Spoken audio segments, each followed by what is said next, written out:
Hello students, let's see this question. The question says which of the following are true about amino acids? चार options आपको given है.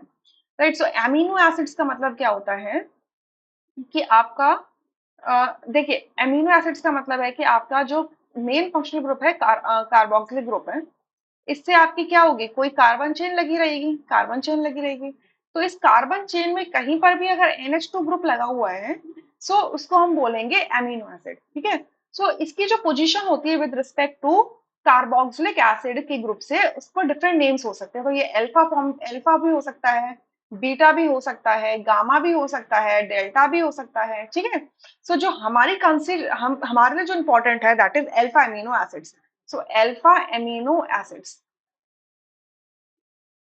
Alpha amino acids क्या हो जाएंगे, R C H NH2 and COOH. यानी कि alpha position है, carboxylic से नेक्स्ट कार्बन अल्फा कहलाता है. तो अल्फा पोजीशन पे अगर NH2 ग्रुप लगा है तो उसे हम कहेंगे alpha amino acids. Right. So A option हमसे क्या कहता है, ए स्टेटमेंट हमसे क्या कहता है, glycine is the only naturally occurring amino acid which is optically inactive. बिल्कुल सही बात है. देखिए अब यहाँ पे जो आर ग्रुप होता है ये डिफरेंट टाइप्स के अमीनो एसिड्स को प्रोड्यूस करता है. राइट. सो जो नेचुरली अकरिंग अमीनो एसिड्स हैं वो ऑलमोस्ट 20 होते हैं. ठीक है. दे आर 20 जो इंपॉर्टेंट होते हैं, जो नेचर में होते हैं. या सो इस आर की पोजीशन पे डिफरेंट डिफरेंट आर जो होता है उससे डिफरेंट अमीनो एसिड्स मिल सकते हैं, नेचुरल अमीनो एसिड्स मिल सकते हैं. सो जब ये आर की वैल्यू एच की इक्वल होती है, मतलब ये हाइड्रोजन ही होता है, तो उसको हम ग्लाइसिन कहते हैं. अब अगर आप इस कार्बन को देखो तो ये कार्बन जिससे फंक्शनल ग्रुप्स लगे हुए, कार्बन कैसा है आपका, एसिमेट्रिक कार्बन है, क्योंकि इसे चार डिफरेंट ग्रुप्स लगे हुए हैं, NH2 COH H and R. But अगर ये RH हो जाता है तो ये कार्बन एसिमेट्रिक नहीं रहता, तो उस केस में ये इनएक्टिव हो जाता है. राइट. और इसका नाम क्या होता है, ग्लाइसिन होता है. क्लियर.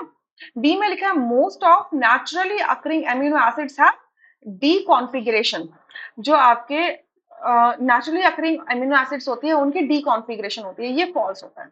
अगर मैं इसे फिशर प्रोजेक्शन में अरेंज करूं तो जो नेचुरली अकरिंग अमीनो एसिड्स होते हैं वो आपके एल कॉन्फ़िगरेशन के होते हैं. मतलब इस फिशर प्रोजेक्शन को मैं ऐसे लगाऊंगी, कार्बन चेन को वर्टिकल लाइन पर डालूंगी, हॉरिजॉन्टल लाइन पे आपका H एंड NH2 होगा. तो जब NH2 group left hand side में होगा तो इसको L फॉर्म कहेंगे या L कॉन्फ़िगरेशन कहेंगे. तो जो नेचुरली अकरिंग अमीनो एसिड्स होते हैं वो जनरली आपके एल कॉन्फॉर्मेशन के होते हैं, नॉट डी. राइट. सो इस वजह से आपका बी ऑप्शन फॉल्स हो जाता है. सी में लिखते हैं alanine have one amino and one carboxylic group. So alanine क्या होता है, एलानाइन अगेन जो आपके अमीनो एसिड्स हैं उनके आर ग्रुप पे डिपेंड करता है. तो अगर ये आर ग्रुप CH3 हो जाता है, when this R group is CH3, right, तो ये जो अमीनो एसिड बन जाएगा वो क्या कहलाएगा, एलानाइन कहलाएगा. ठीक है. सो कह रहे हैं alanine have one amino and one carboxylic group. ये भी बिल्कुल सही बात है. ठीक है, कि एक अमीनो ग्रुप है और एक कार्बोक्सिलिक ग्रुप है.